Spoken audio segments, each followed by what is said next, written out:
아주 오래전 하나님이 세상을 처음 만드시고 사람들을 위해 많은 일을 시작하셨어요. 그러나 인간은 죄에 빠져 하나님을 잊고 하나님을 모르는 사람들은 점점 많아지게 되었죠. 예수님은 우리를 구원하는 사명을 가지고 이 땅에 오시게 되었어요.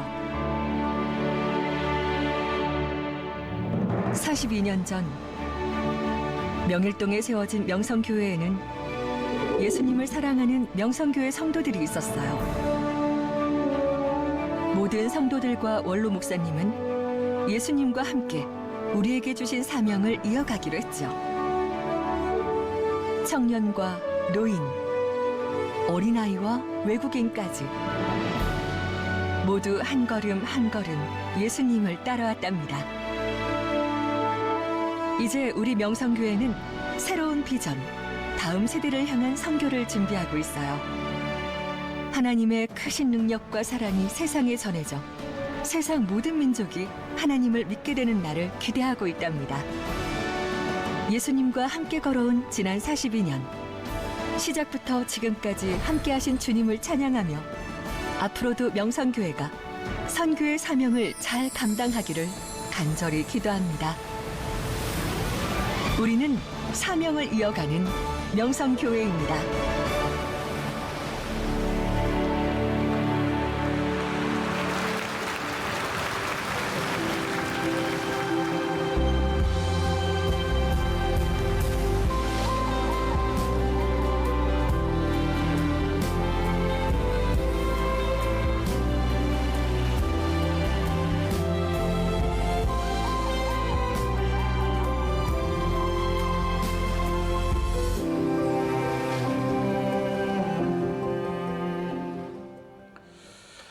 할렐루야. 오늘은 명성교회 창립 42주년입니다. 지금까지 한량없는 은혜로 함께 하신 하나님께 모든 영광과 감사를 올려드립니다. 이제 다 함께 자리에서 일어나셔서 36장 1절, 2절, 4절 찬양하겠습니다.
자리에 앉아주시기 바랍니다. 예배를 위하여 김종식 장로님께서 기도 인도하시겠습니다.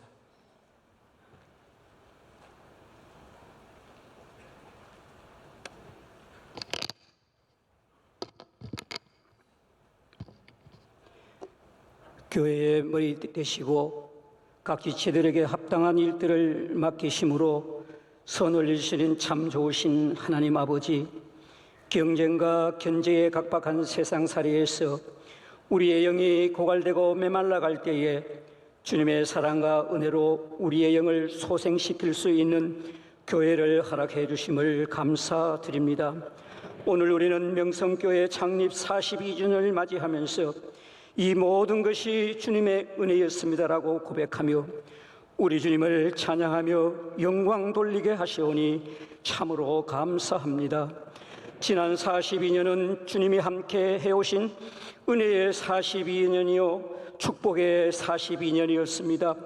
주님의 옷자락 붙잡고 여기까지 달려오신 사랑하는 원로 목사님의 교회의 사랑의 수고와 헌신과 눈물의 기도 보시고 세계를 섬기는 교회로 축복하여 주시오니 감사합니다. 이 축복, 이 은혜 세워주신 담임 목사님을 통하여 다음 세대로 사명을 이어가는 교회로 든든히 세워주실 줄로 믿습니다. 주님이 기뻐하시는 교회, 더욱 깨어 기도하는 교회, 더욱 시대적 큰 사명을 감당하는 교회 되게 하여 주옵소서. 허다한 악의 세력들이 사방에서 우리를 괴롭히고 수많은 궁핍이 우리를 억눌지라도 저희들은 열심을 다하여 끝까지 교회를 섬기게 하여 주옵시며 명성교회를 굳건한 반석 위에 든든히 세워주실 줄로 믿습니다. 하나님이 행하실 내일의 놀라운 꿈들을 믿음의 눈으로 바라보며 앞으로 나아가게 하여 주옵소서. 전지전능하신 하나님 아버지, 진리와 공의와 정의가 사라진 황무한 이 민족 이 땅을 주님 불쌍히 여겨 주옵소서. 저희들의 연약함으로 민족 앞에 범죄치 않도록 주님 붙잡아 주옵시고 저희들의 어리석음으로 하나님의 이름을 경홀히 여김을 받지 않게 하시며 이 땅의 교회가 핍박받지 않도록 주님 지켜 주옵소서. 오늘 우리의 어려운 현실 때문에 마음이 흔들리지 않게 하시며 세상 사람들이 우리에게 뭐라고 할지라도 그것 때문에 변명하지 않게 하여 주옵소서. 수많은 사역 가운데 계시는 사랑하는 담임 목사님과 원로 목사님 곤비치 않게 하옵시고 들소의 불같이 늘 샘솟는 새힘 주옵시며 영육간에 강건하게 붙잡아 주옵소서. 이 시간 사랑하는 담임 목사님 말씀 선포하실 때에 위로부터 주시는 능력의 말씀 의지하여 새힘 얻게 하시고 오늘의 출발은 기쁨과 감사로 시작하게 하시며 기쁨과 능력이 이 한 주간 모든 시간을 통하여 넘치게 하시며 주님과 동행하는 날들이 되게 하여 주옵소서. 주야로 간구는 저희들의 기도를 들으시고 응답하시는 존귀하신 예수 그리스도 받들어 간절히 기도드리옵나이다. 아멘.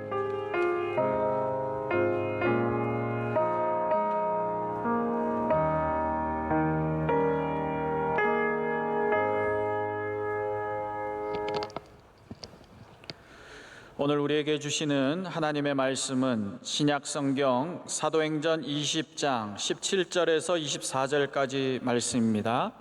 신약성경 사도행전 20장 17절에서 24절까지의 말씀을 양우찬 전점숙 집사님, 양이나 양하늘 성도 가정이 봉독해 주시겠습니다. 바울이 밀레도에서 사람을 에베소로 보내어 교회 장로들을 청하니 오매 그들에게 말하되 아시아에 들어온 첫날부터 지금까지 내가 항상 여러분 가운데서 어떻게 행하였는지를 여러분도 아는 바니 곧 모든 겸손과 눈물이며 유대인의 관계로 말미암아 당한 시험을 참고 주를 섬긴 것과 유익한 것은 무엇이든지 공중 앞에서나 각 집에서나 거리낌이 없이 여러분에게 전하여 가르치고 유대인과 헬라인들에게 하나님께 대한 회개와 우리 주 예수 그리스도께 대한 믿음을 증언하는 것이라. 보라, 이제 나는 성령에 매여 예루살렘으로 가는데 거기서 무슨 일을 당할는지 알지 못하노라.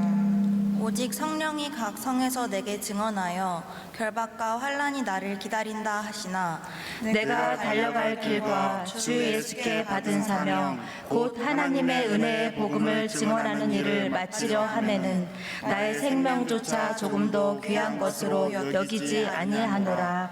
아멘. 특순 시간입니다.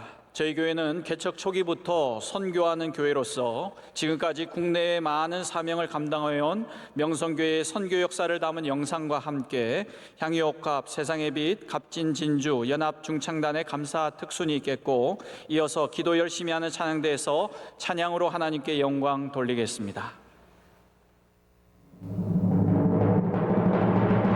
명성교회가 걸어온 지난 42년. 그것은 바로 주님이 오셨던 이유, 선교의 사명 때문입니다.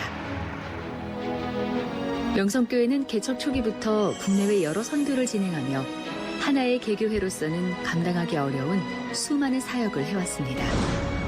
나라와 이웃, 디아스포라와 함께하며 예수님의 발자취를 따라간 시간이었습니다.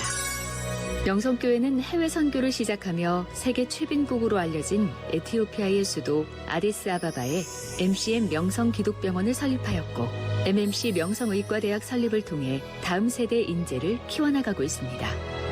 브라질 아마존에 거주하는 원주민을 위해 그들의 언어로 쓰여진 성경을 보급하였고, 캄보디아와 필리핀에 기술학교와 한국 아카데미를 세워 선교에 앞장섰습니다.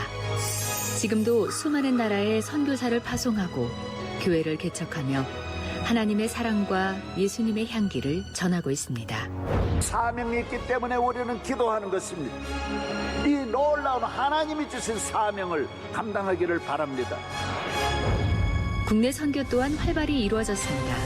용산 참사 유가족 위로, 서해안 기름 유출 사고 현장 봉사, 병원 선교, 교정 선교, 장학관 설립을 통해 어려운 이웃과 함께 걸었고, 광복 70주년 평화통일기도회, 세계교회연합회 제10차 부산총회, 국군장병을 위한 연무대 교회 설립 등을 통해 한국교회의 연합된 섬김의 본을 보여주었습니다.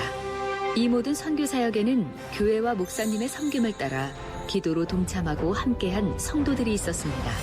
특히 다음 세대 주역 청년 대학부는 예수님을 따라 밝고 멀리 가는 빛이 되기 위해 매년 말씀 집회와 나눔 마켓을 개최하여 재능 기부와 물품 판매로 얻은 수익금을 기부하고 있습니다.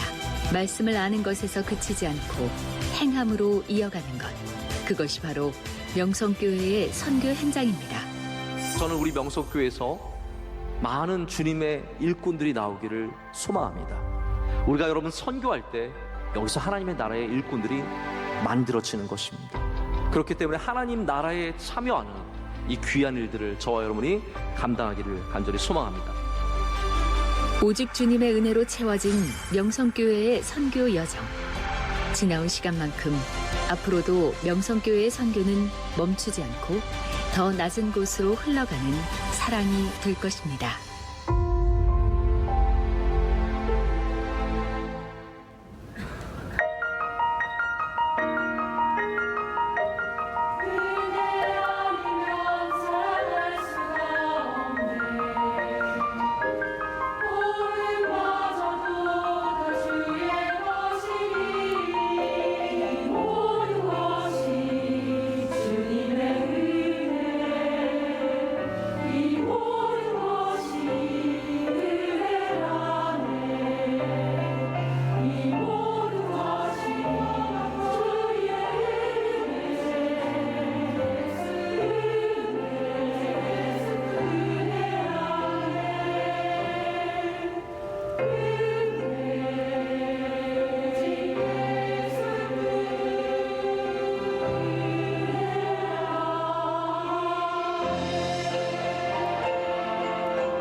이제 말씀으로 은혜 받는 시간입니다. 담임 목사님께서 여기 우리가 달려가야 할 길이 있습니다라는 제아의 말씀 주실 때에 큰 은혜의 시간 될 줄로 믿습니다. 네, 창립 기념 주일을 맞아서 우리가 정성껏 준비한 많은 찬양과 순서들 우리 하나님께서 홀로 큰 영광을 받으신 줄로 믿습니다. 여러분들은 교회에 다니시면서 어떠한 점이 좋다고 생각을 하십니까? 혹은 여러분들 안에 이게 좋아서 나는 전도할 때 이렇게 말합니다라고 하는 부분들이 있으십니까? 제가 예전에 들어보면 그런 게 쉽지 않으니까 야 그냥 교회 다녀봐. 예수님 믿으면 그냥 좋아. 이렇게 말만 해도 된다라는 그러한 말씀을 많이 하시는 것 같은데요. 조금 더 구체적이고 조금 더 자신의 경험이 있는 이야기가 있다면 우리가 복음을 전하는데 훨씬 더 유리할 수 있겠다는 생각을 갖습니다.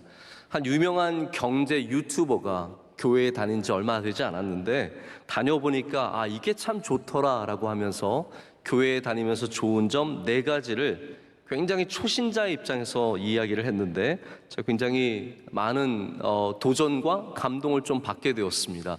대부분 요즘에 기독교에 대한 기사가 좋지 않고 또 교회에 대해서 부정적으로 보시는 분들이 많은데 이렇게 처음 교회에 나와서도 이 긍정적인 부분을 발견하고 교회의 모습 속에서 그리스도인의 모습 속에서 내가 닮아야 하는 것이 있다는 것을 발견하는 것이 참 굉장히 좋게 느껴졌습니다. 그래서 제가 이걸 먼저 4가지를 좀 소개를 하면서 말씀을 시작하겠습니다.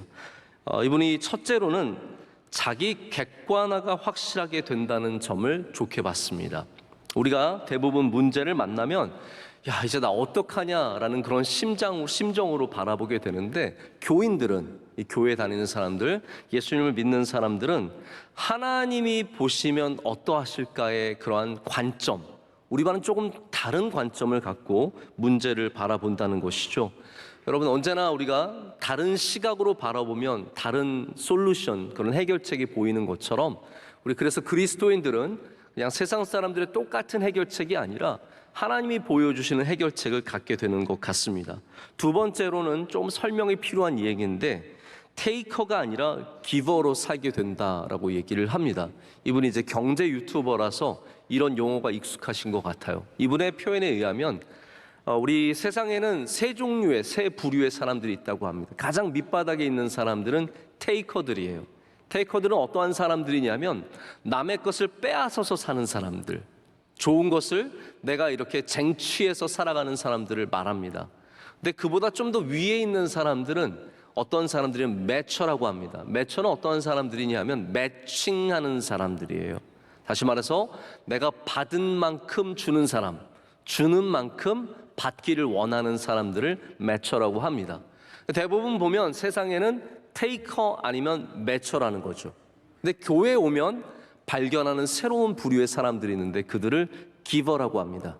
기버는 어떤 사람들입니까? 나누는 사람, 베푸는 사람, 다음 세대를 일으키기 위해서 좋은 사람들을 양육하고 그런 사람들에게 투자하는 사람들을 기버라고 말합니다. 이렇게 적은 수의 사람이지만 사실은 세상의 테이커들, 남의 것을 빼앗는 사람이 가장 높이 올라가는 것이 아니라 사실 세상도 기버들, 이렇게 나누는 사람들, 베푸는 사람들이 사실은 가장 높은 곳까지 올라간다라고 얘기를 합니다. 3번째는 우리 교인들에게 멘탈이 잡히는 회복 탄력성이 있다라고 말합니다. 저희 굉장히 동의하는 부분인데요. 교회 다니는 청년들을 보면 어떤 면에서 세상 사람들보다 되게 순해 보이고 유약해 보이지만 사실은 멘탈이 정말로 강하대요. 그래서 쉽게 무너지지 않고 또 어려운 일을 만났을 때 하나님의 특별한 계획을 믿으면서 이렇게 회복 탄력성, 다시 회복력을 갖는다는 것이죠. 마지막 4번째는 버팀목이 있어서 쉽게 굽히지 않는다라고 말합니다. 이분의 경험담인데 어떤 친구에게 문제가 생겼대요. 교회 다니는 사람이죠. 그래서 큰 문제가 생겼는데 저 잠깐 기도 좀 하고 올게요 하더니 멀쩡해져서 돌아왔다는 거예요. 여러분 이게 교인들에게 있는 힘입니다. 우리 어려운 문제를 만나고 힘든 일들을 만나지만 기도하고는 다시 힘내서 돌아오는 거예요. 다시 웃으면서 돌아오고 다시 회복해서 돌아오는 거죠. 이게 버팀목이 있는 사람들의 모습인데 그래서 어려운 일을 만나도 따박따박 잘 걸어간다고 설명을 합니다. 이렇게 기독교에 대해서, 교회에 대해서, 그리스도인에 대해서 긍정적이면서 객관적인 이야기를 하는 기사를 제가 참 오랜만에 보고 기뻐서 또 깊이 공감을 했습니다. 제가 창립 기념주일에 이런 기사를 먼저 소개하는 이유는 제가 오늘 말씀을 통해서 교회가 이겁니다라는 말씀을 드리려기보다는 우리 복음을 믿으면 이런 일이 일어납니다 라는 이야기를 드리고 싶어서입니다. 우리 주 예수 그리스도의 복음을 믿는 사람들에게는 바로 이러한 변화들, 이러한 새로운 경험들이 있다라는 것이죠. 우리 교회가 하고자 하는 것이 무엇입니까? 바로 이 복음을 전하고 이 복음대로 살아가고 이 복음을 많은 사람들에게 나누는 일입니다. 여러분, 교회가 갖고 있는 중요한 핵심적인 가치가 무엇이겠습니까? 우리 교회의 가치가 무엇일까요? 명성교회를 가치로 매긴다면 어떠한 것으로 매길 수 있을까요? 우리 교회의 건물입니까? 우리 교회가 갖고 있는 땅입니까? 사람들이 명성교회는 땅이 많다 얘기합니다. 건물이 크다라고 얘기합니다. 교인들이 다양하고 높은 사람들도 많고 부자들도 많다라고 얘기합니다. 그런데 그것이 우리 교회의 참 가치냐는 것이에요. 진짜 우리 명성교회의 가치는 사실은 복음에 있습니다. 복음의 능력, 이 복음의 능력이 있기 때문에 우리 교회가 능력 있는 교회가 되는 것이지 단순히 교회가 크기 때문에 건물이 많기 때문에 그것만은 아니라는 겁니다. 여러분, 교회는 중요한 것들이 있습니다. 프로그램도 중요합니다. 어떠한 형태의 예배가 있는지도 중요하고 어떠한 사회적, 정치적인 지향점을 갖고 있는 것도 다 중요합니다. 하지만 그 모든 시작점들은 반드시 복음이 되어야 합니다. 이 가스펠, 좋은 소식, 바로 여기서 시작하지 않으면 우리는 아무것도 아닙니다. 결과적으로 우리의 사명은 이렇게 혼탁스러운 파괴되어가는 창조 세계를 복음으로 회복시키고 무너진 인생들을 복음으로 다시 일으켜 세우고 세상 속에서 절망 가운데 살아가는 사람들에게 예수님의 그 구원의 메시지를 전하는 것에 있습니다. 우리 명성교회는 그 사명을 가진 교회인 줄로 믿습니다. 이번 창립 기념주일을 맞아서 저는 일찍이 우리가 선교를 다시 주제로, 우리에게 주신 사명을 다시 주제로 좀 우리가 행사들을 진행했으면 좋겠다라는 마음을 가졌습니다.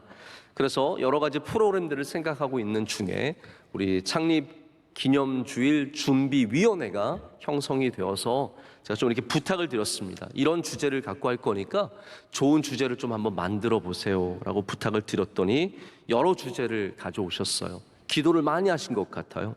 그럴 때 제가 많은 주제들을 보면서 가장 가슴에 와 닿았던 주제가 바로 이 사명을 이어가는 교회입니다. 사명을 이어가는 교회는 우리가 42주년이라는 것과 굉장히 깊은 관계를 갖고 있습니다. 사명, 40, 이어가는 교회, 2주년 해서 우리가 사실은 굉장히 뭔가 꿰어 맞춘 것 같지만 저는 사실 그렇다고 생각하지 않습니다. 이 주제는 하나님께서 바로 하나님의 뜻 가운데 우리 교회에 주신 주제입니다. 우리는 42주년을 맞아서 지금까지 인도하신 하나님께 당연히 많은 감사와 영광을 올려드려야 하지만 우리가 어떻게 이 복음의 사명을 이런 새로운 시대에 많은 도전 속에 이어갈 것인가, 여기에 다시 한번 우리가 마음을 두고 여러분들이 교회에서 테이커만 되지 마시고 나는 그냥 은혜만 받고 돌아갈래, 나는 교회에서 그냥 주는 거 받고 오늘 그냥 열무 비빔밥이나 맛있게 먹고 돌아가야지가 아니라 테이커만 되지 마시고 복음의 나누는 자, 할렐루야, 기버가 되시기를 축복합니다. 이것이 바로 우리가 사명을 이어가는 사람들이 함께 가져야 하는 마음입니다. 여러분, 그러면 사명이 무엇이겠습니까? 우리가 생각하는 것만큼 사명이라는 단어는 성경에 자주 나오지 않습니다. 우리가 가장 많이 읽는 개역개정, 여러분의 성경 대부분이 개역개정 번역인데요. 여기에는 사명이라는 단어가 2번밖에 안 나옵니다. 새번역이라고 하는 조금 더 읽기 쉬운 성경책에는 3번 나옵니다. 현대인의 성경, 조금 더 풀어서 쓴 성경인 현대인의 성경에는 5번 등장합니다. 그만큼 사명이라는 단어는 성경 안에서 굉장히 제한적으로 등장하는 단어입니다. 영어로는 task, 임무라고 번역되기도 하고 미션, 우리 교신 바로 선교 사명으로 번역이 되기도 합니다. 그런데 이 다양한 번역 속에서 공통적으로 사명이라는 단어를 갖고 있는 구절이 바로 이 사도행전 20장 24절의 말씀입니다. 모든 번역에 똑같이 이 부분만큼은 사명으로 등장을 하고 있습니다. 그런데 이 사명이라는 단어가 갖고 있는 특징이 다른 한 단어와 반드시 짝으로 나온다는 거예요. 여러분, 제가 나중에 기회가 될 때 안식일에 대한 말씀을 드리면서 짝이라는 개념을 잘 설명을 드리고 싶은데, 짝은 성경 안에서 굉장히 중요한 의미입니다. 짝은 다른 하나 없이는 온전할 수 없다는 의미거든요. 그래서 사명이라는 단어가 이루고 있는 짝이 중요합니다. 이거 아니면 사명은 의미를 잃어버립니다. 그것이 무엇이겠습니까? 제가 퀴즈로 드리는 건데 뭘 것 같으세요? 사명과 함께 짝을 이루는 단어는 복음입니다. 복음. 여러분, 그렇기 때문에 사명은 그냥 내게 주신 삶의 목적을 말하는 게 아닙니다. 우리가 사명이라고 할 때, 우리의 태스크, 우리의 미션이라고 할 때 반드시 기억해야 하는 것이 복음입니다. 복음이 우리의 사명이며 우리 모든 그리스도인들은 이 사명을 공통적으로 갖고 있습니다. 저에게 주신 사명이 아니라 우리 교회에 주신, 우리 모두에게 주신 사명이라는 것이죠. 그래서 우리는 반드시 이 복음에서 출발해야 합니다. 사도 바울은 3차 선교 여행 중에 에베소 교회를 가게 되었습니다. 우리 성경에 보면 에베소서가 있지 않습니까? 에베소서가 바울이 에베소에 보내는 편지입니다. 근데 에베소는 다른 곳과 다르게 좀 길게 머물게 됐어요. 그래서 31절을 보면 내가 3년 동안이나 밤낮을 가리지 않고 눈물로 훈계했다라고 적혀 있습니다. 여기는 3년 동안 바울이 아주 마음을 들여서 몸과 마음을 바쳐서 굉장히 수고하며 가르쳤던 귀한 교회입니다. 근데 거기서 예루살렘으로 이제 가게 되면서 이 예루살렘으로 가는 길이 결코 쉽지 않은 길이었는데 이제 에베소 교회의 장로들을 불러서 그들에게 작별 인사를 하는 장면이 오늘 본문의 말씀입니다. 그들에게 간곡하게 전합니다.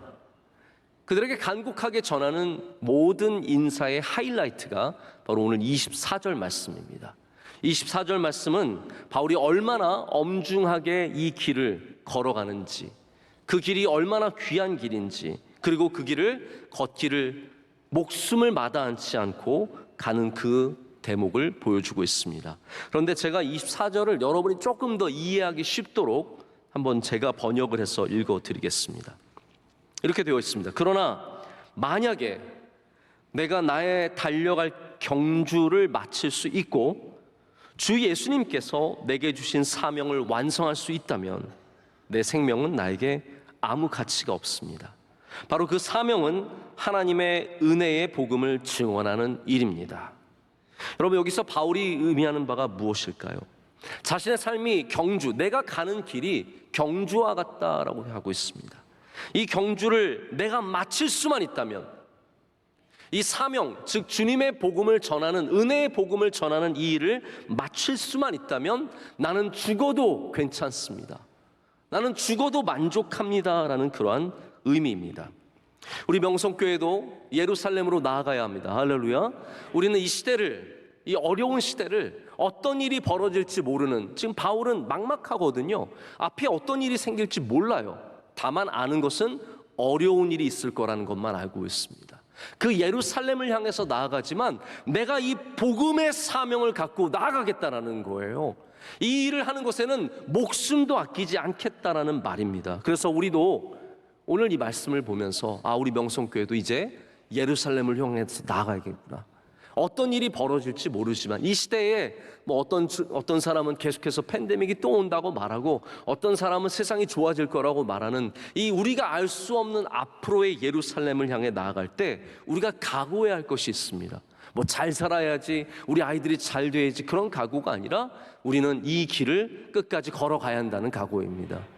이 복음을 전하는 사명, 그냥 방관자가 되어서 적당히 교회만 나오겠다는 것이 아니라 나도 그 복음에 동참해서 그 복음을 전하는 사명을 감당하겠습니다.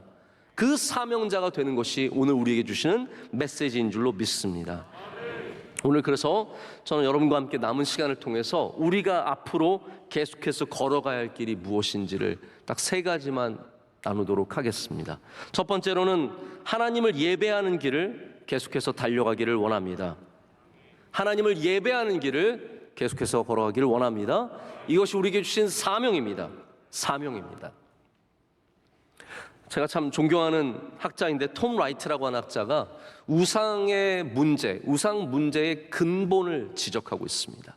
가장 근본적인 문제는 뭐냐? 이분이 이렇게 얘기합니다. 잘 들어보세요. 여러분, 이거 굉장히 아주 중요한 얘기입니다. 우리 교회와 우상 숭배는 끊임없이 대립될 수밖에 없는데 왜 우상 숭배가 문제가 있느냐? 여기에 대한 근본적인 지적이에요. 이분이 말하기를 모든 우상 숭배의 근본적인 펀더멘털한 문제는 우리는 우리가 섬기는 그 대상을 닮아간다는 것에 있다라고 말합니다. 자, 우상 숭배하면 우리는 그냥 체질적으로 두려워하고 거부하고 잘못된 것임을 압니다. 근데 왜 우상 숭배가 문제냐는 것이죠. 뭐 하나님 그냥 질투하시는 하나님이라서 나만 예배해, 나만 봐, 뭐 이런 하나님이시라서 문제입니까? 물론 성경에 그런 표현도 나오지만 진짜 문제는 뭐냐 하면 우리가 우상을 숭배할 때 우리는 하나님을 닮아가는 것이 아니라 우상을 닮아간다는 것에 있다는 것이에요. 그래서 하나님이 우상 숭배를 그토록 경계하신다라는 겁니다. 우리가 물질을 섬기면 물질을 닮아가는 겁니다. 우리가 쾌락을 섬기면 쾌락을 닮아가는 것입니다. 그렇기 때문에 우리가 하나님을 닮아가려면 하나님을 섬기는 자들이 되어야 합니다. 예수님을 닮기를 원한다면 예수님을 예배하는 사람들이 되어야 합니다. 이것이 바로 우리가 이 시대에 되찾아야 하는 사명입니다. 복음으로 말미암아 우리 복음 때문에 하나님을 섬기는 예배하는 자들이 될 때 우리는 하나님을 예배할 뿐만 아니라 그 예배를 통해서 하나님을 닮아갑니다. 오늘 이 예배가 창립 기념주일 예배가 여러분들이 주님을 닮아가는 시간이 되시기를 축복합니다. 우리는 주님께 예배함으로 주님을 닮아갈 수 있습니다. 우리 하나님의 긍휼하심과 은혜, 하나님의 용서하심을 어떻게 닮겠습니까? 하나님을 예배할 때 닮아갑니다. 그래서 예배는 살아있어야 하고 예배에는 감격이 있어야 하고 예배에는 변화하는 힘과 능력이 있어야 합니다. 우리 교회는 누가 뭐래도 예배하는 교회가 될 것입니다. 앞으로도 예배하는 교회가 되어야 합니다. 새로운 시대에 다양한 미디어의 플랫폼이 생길 것이고 우리의 예배의 형태가 변할 수도 있고 수많은 도전이 있겠지만 우리는 예수 그리스도를 닮아가기 위해서 복음 중심의 예배를 드려야 합니다. 이것이 우리의 사명이 되어야 합니다. 목회자의 사명이 아니라 우리 교회의 모든 여러분들의 사명이 되어야 합니다. 그 일을 감당하기 위해서는 앞으로도 우리 교회는 끊임없이 예배를 최우선으로 두어야 합니다. 예배가 무엇인지, 예배를 어떻게 드려야 할지, 복음의 결정체인 예배를 위해서 함께 눈물을 흘리며 예배를 세워가야 합니다. 여러분, 우리가 꿈꾸는 예배가 무엇입니까? 우리는 살아있는 예배를 꿈꿔야 합니다. 성령께서 임재하시는 예배를 꿈꿔야 합니다. 삶이 변화되는 예배를 꿈꿔야 합니다. 여러분들의 자녀가 이곳에 나올 때 삶이 변화될 수 있느냐? 여러분, 그렇게만 되면 얼마나 좋겠습니까? 예배가 살아있으면 그런 능력이 있게 됩니다. 감격이 있는 예배가 되어야 합니다. 오늘도 우리는 특순과 찬양을 통해서 얼마나 많은 감격을 누리는지 모릅니다. 모든 사람들이 차별 없이 드리는 예배가 되어야 합니다. 하나님께서만 영광 받으시는 예배가 되어야 합니다. 더 나아가서는 예배자를 길러내는 예배가 되어야 합니다. 이것이 우리의 사명입니다. 자, 두 번째로는 믿음의 길을 달려가야 합니다. 바울은 예루살렘에 가면 결박과 환난이 자기를 기다리고 있다라고 얘기를 합니다. 그것이 바로 22절과 23절의 이야기입니다. 바울이 지금 예루살렘에 가면 내가 잘 살 거야, 지금 피곤했는데 예루살렘에 가서 좀 쉬어야지, 이런 마음으로 예루살렘으로 들어가는 것이 아닙니다. 하나님께서는 바울의 모든 선교의 여정 가운데 앞으로 어떠한 일이 있을지에 대해서 많이 보여주셨습니다. 그래서 때로는 가지 못하게 하시고 다른 곳으로 돌리기도 하셨습니다. 근데 예루살렘으로 들어갈 때 하나님께서 어떠한 비전을 보여주셨냐면 그가 결박당하는, 다시 말해서 잡히는 환상과 그리고 환난을 당할 것을 다 보여주셨습니다. 그래서 20장 뒤쪽으로 가고 21장으로 가면은 바울이 많은 사람들에게 예루살렘으로 가지 말 것을 듣습니다. 모든 예언자들이 바울이요, 당신 거기 가면 잡힙니다.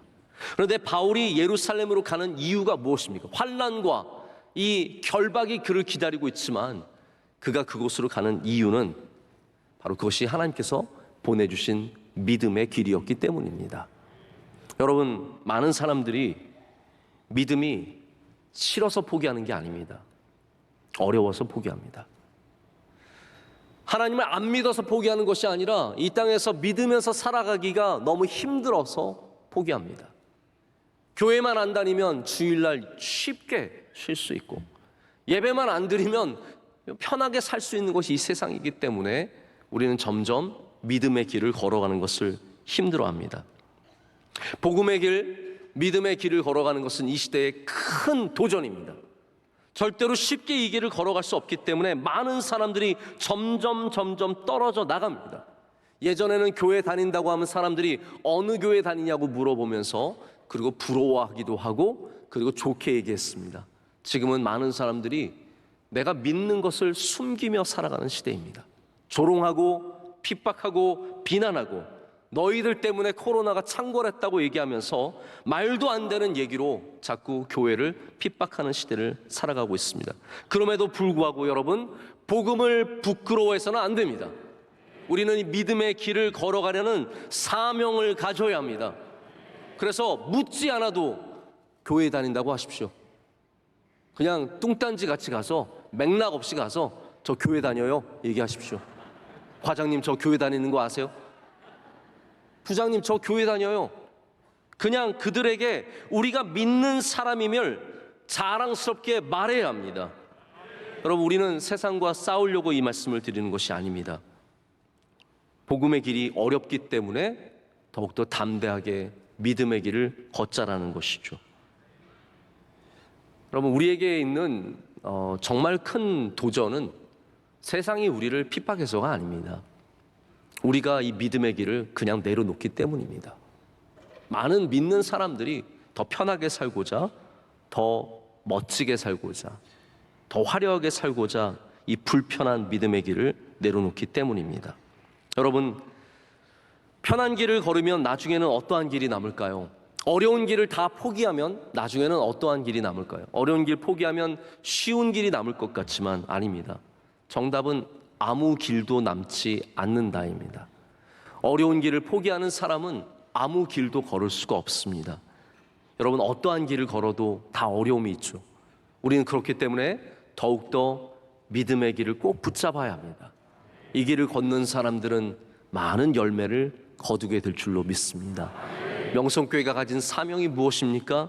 이 시대에 쉽게 믿지 않고 편하게 믿지 않고 우리는 믿음의 길을 끝까지 따박따박 걸어가는 교회가 되기를 간절히 소망합니다.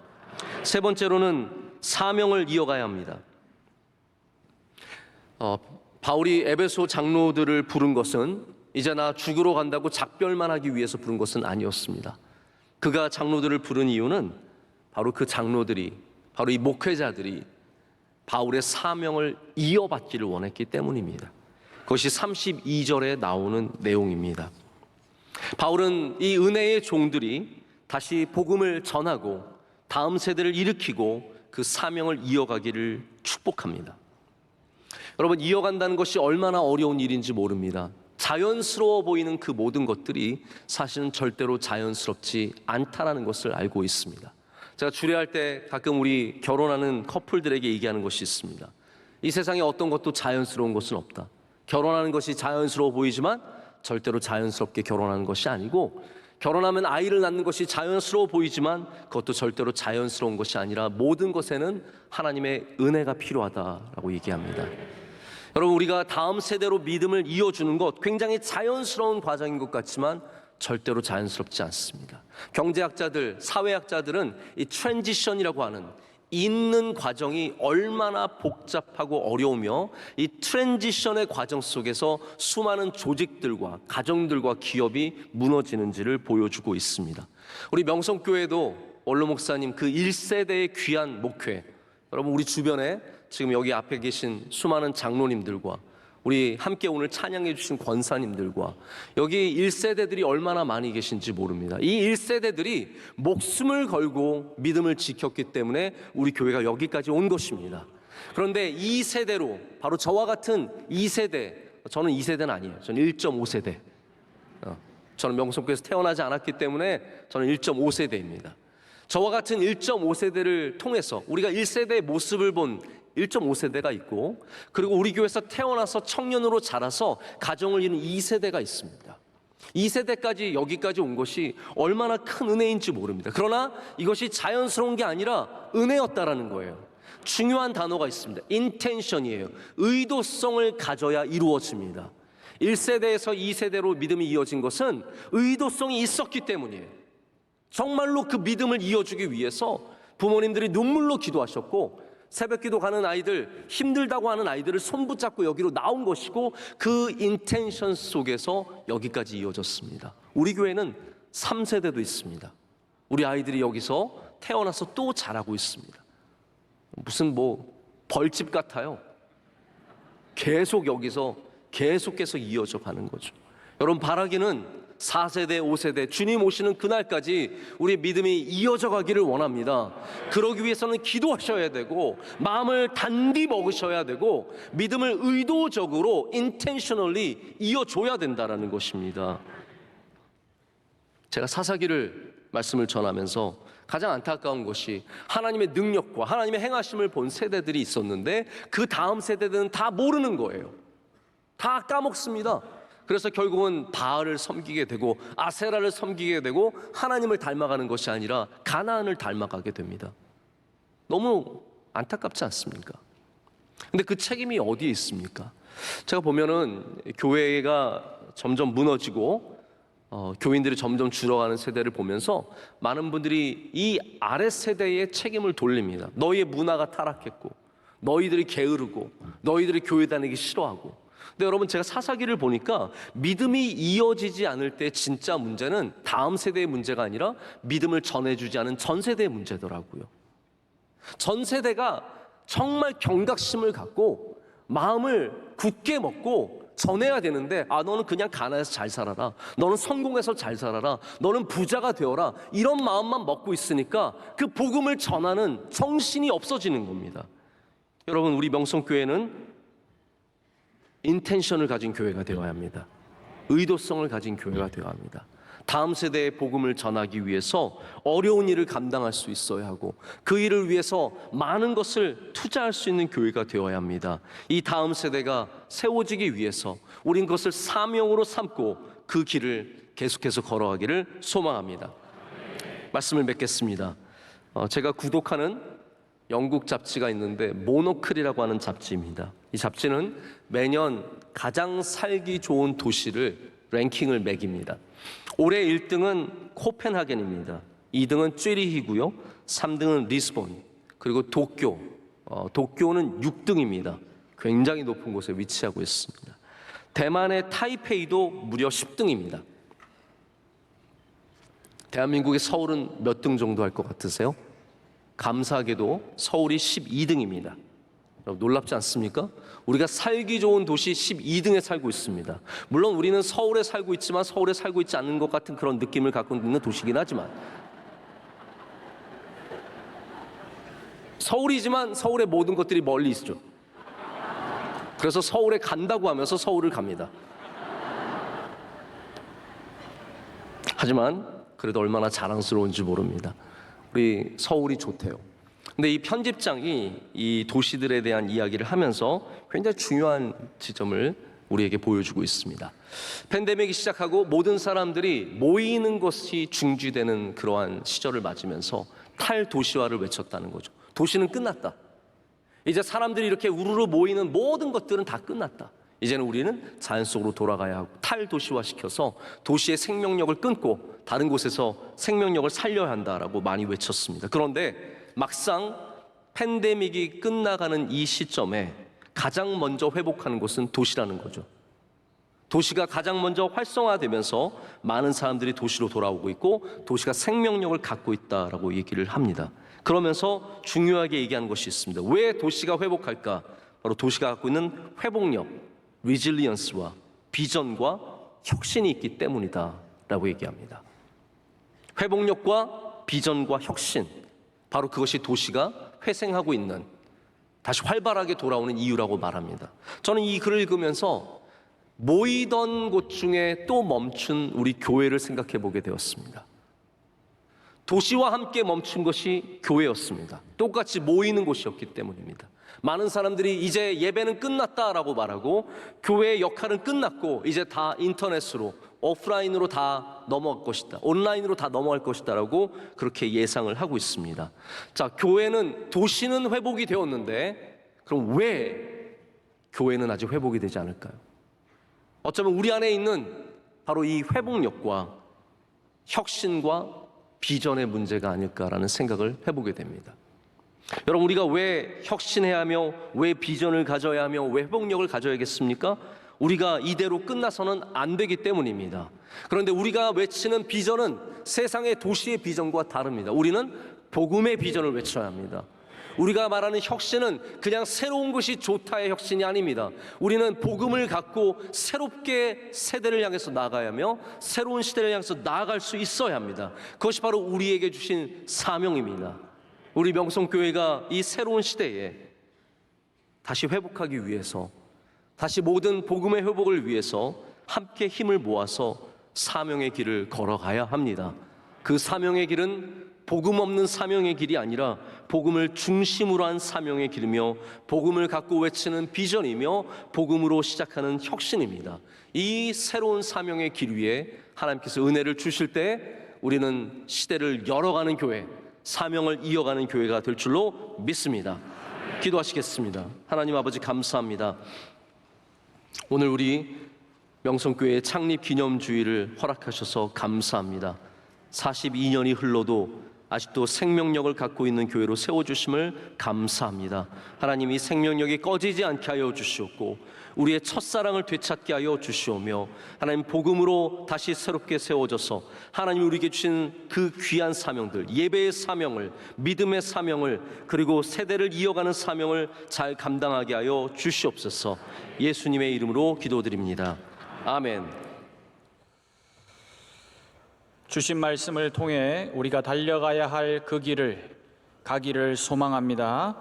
이제 교회 여러 부서들이 선교의 목적 아래 연합하여서 하나님께 특순으로 영광을 돌리시며 성도들께서는 새가족 등록과 함께 정성껏 준비한 예물을 하나님께 올려드리겠습니다.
여러분, 우리 교회는 주는 교회가 되어야 할 줄로 믿습니다.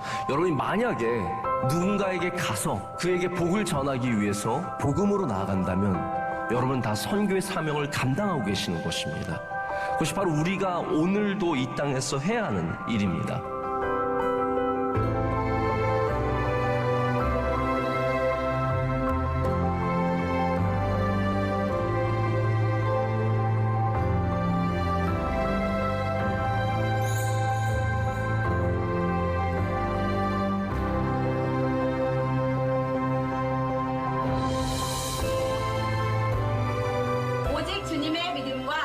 착한 행실을 가지고 빛과 소금으로서 살겠습니다. 세상이 우리를 통해 예수님을 볼 수 있도록 그리스도의 편지가 되겠습니다. 우리는 언제나 예수님만이 참 소망이심을 노래하며 그리스도의 향기를 드러내겠습니다. 교회의 사명을 다른 세계로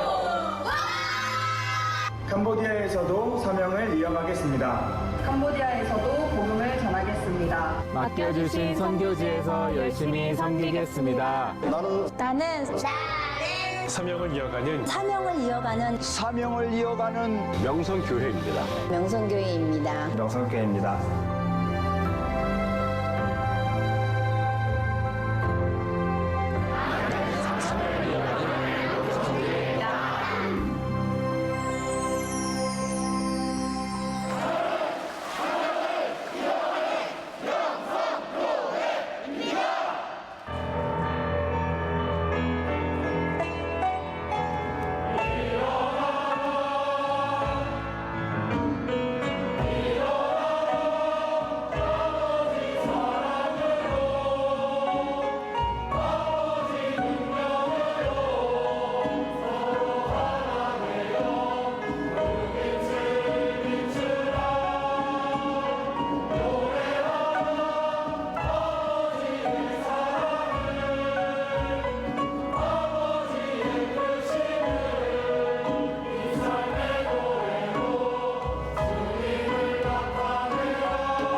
우리에게 양하신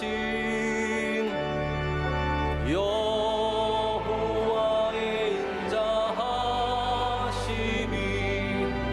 크고 크도다 크시도다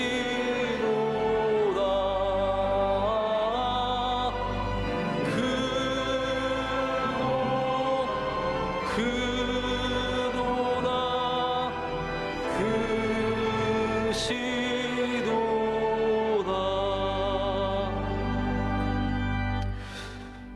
명성교회를 세우시고 지금까지 한결같이 사랑으로 돌봐주신 하나님 아버지, 모든 감사와 영광을 주님께 올려드립니다. 우리가 여기에 서 있는 것은 주님의 은혜이며 주님의 뜻이며 주님의 계획인 줄로 믿습니다. 앞으로도 더욱더 주님이 주신 사명을 굳게 붙잡고 예배를 향해서, 선교를 향해서, 다음 세대를 향해서 나아가는 주의 귀한 교회가 되게 하여 주시옵소서. 이 시간 주님께 감사의 예물을 올려드립니다. 드리는 모든 손길들을 주여 축복하여 주시옵소서. 물질이 쓰이는 곳마다 주의 은혜와 주의 뜻이 나타나게 하여 주시옵소서. 연약한 자들을 위로하여 주시오며, 하나님, 이 물질을 통해서 아버지의 놀라우신 사랑이 세상 곳곳으로 흘러 들어가게 하여 주시옵소서. 드린 분들의 귀한 기도를 들어주시옵고 눈물의 기도에 응답하여 주시오며 치료하여 주시고 낫게 하시고 일으켜 세워주시며 복을 허락하실 줄로 믿습니다. 하나님, 우리 대한민국 위에 한없는 긍휼을 내려 주시옵소서. 대통령에게 지혜와 명철을 허락하여 주시오며 모든 섬기는 분들에게 능력을 더하여 주셔서 맡고 있는 분야에서 그리고 그 지역에서 잘 섬기며 아름답고 좋은 나라를 세워가도록 함께 하실 줄로 믿습니다. 하나님 아버지, 한국 교회 위에 은혜 내려 주시옵소서. 하나님, 코로나가 어서 끝나게 하여 주시옵고 새로운 시대를, 새로운 세대를 잘 준비하는 한국 교회가 되게 하여 주시옵소서. 화목하게 하시고 서로 손붙잡게 하셔서 하나님의 뜻을 이루는 우리 대한민국 교회가 될 줄로 믿습니다. 오늘 예배를 섬기는 주님의 종들을 올려드립니다. 기도하신 장로님의 기도를 흠양하여 주시오며 많은 일들을 감당할 때 부족함 없도록 주님 날마다 능력을 더하여 주시옵소서.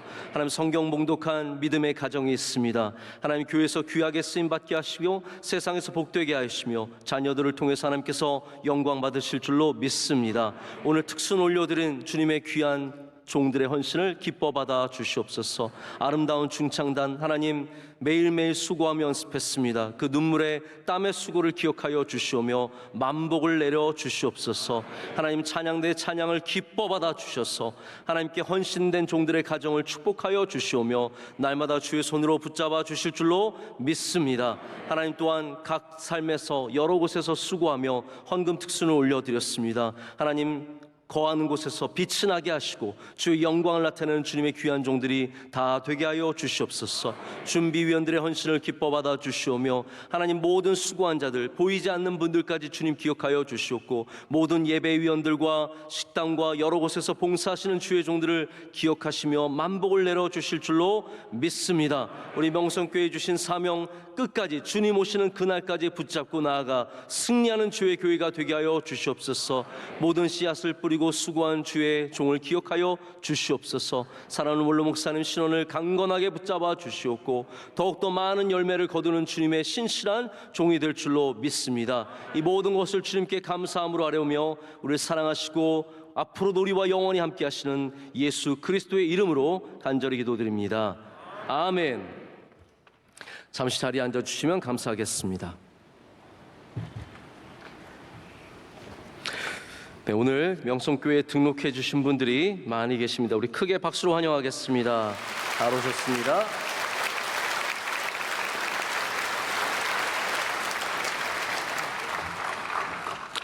우리 42년 기념주일을 맞아서 모든 영광을 하나님께 올려드리며 우리 교회를 신실하게 섬겨오신 우리 수많은 1세대 성도님들과 1.5세대 그리고 교회를 지금 붙잡고 있는 2세대와 자라는 3세대까지 모든 분들께 진심으로 감사를 드립니다.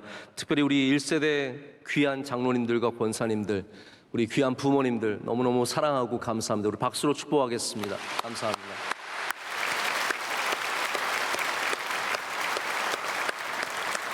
오늘 저녁 찬양 예배는 이영훈 목사님께서 말씀을 전해주십니다. 많이 오셔서 함께 은혜 나눠주시면 감사하겠습니다.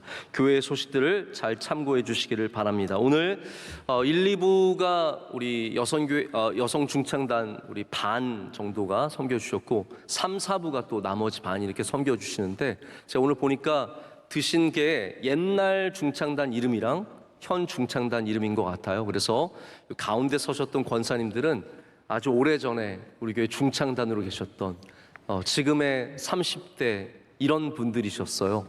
그래서 그분들이 다시 이렇게 자리를 채워주셔서 얼마나 또 감격과 은혜가 있었는지 모릅니다. 정말 감사드리고 우리 모든 중창단 참 수고하셨습니다. 감사합니다. 참 박수로 축복하겠습니다. 감사합니다.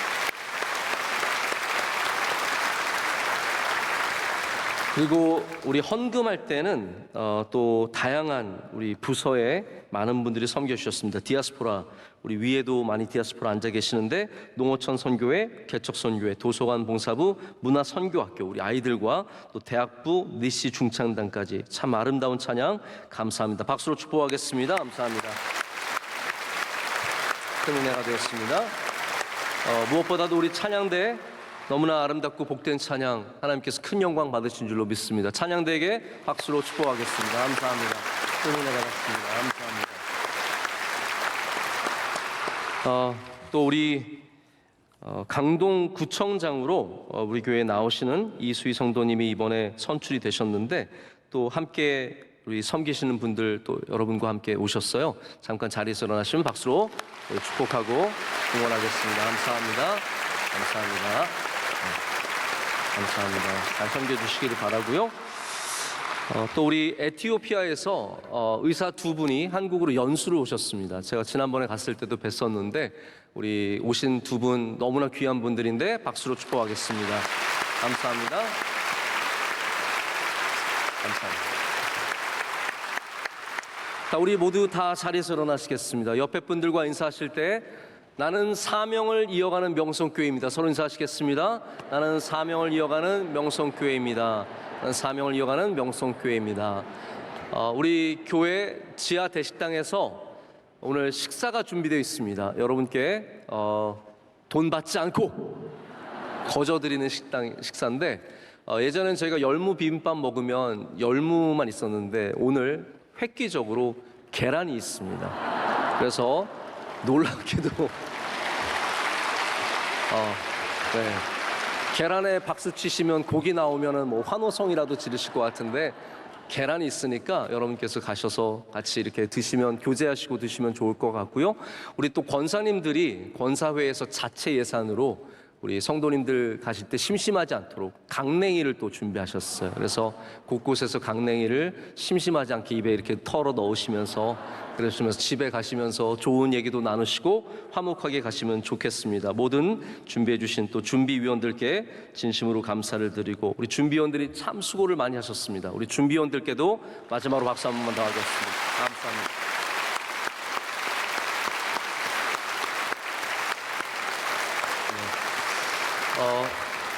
원로 목사님 3부 예배 안 나오셨죠? 네, 제가 아까 1부 예배 찬양대를 쓰셨는데 못 빼가지고 제가 다 해버렸어요. 그래가지고 너무너무 죄송했는데 3부 예배 나오셨으면 제가 좀 부탁을 드리려고 했는데 안 나오셔서 너무 아쉽습니다. 늘 여러분 원로 목사님 위해서 기도 많이 해주시기를 부탁을 드리겠습니다. 자, 우리 이제 마지막 찬양 힘차게 하겠습니다.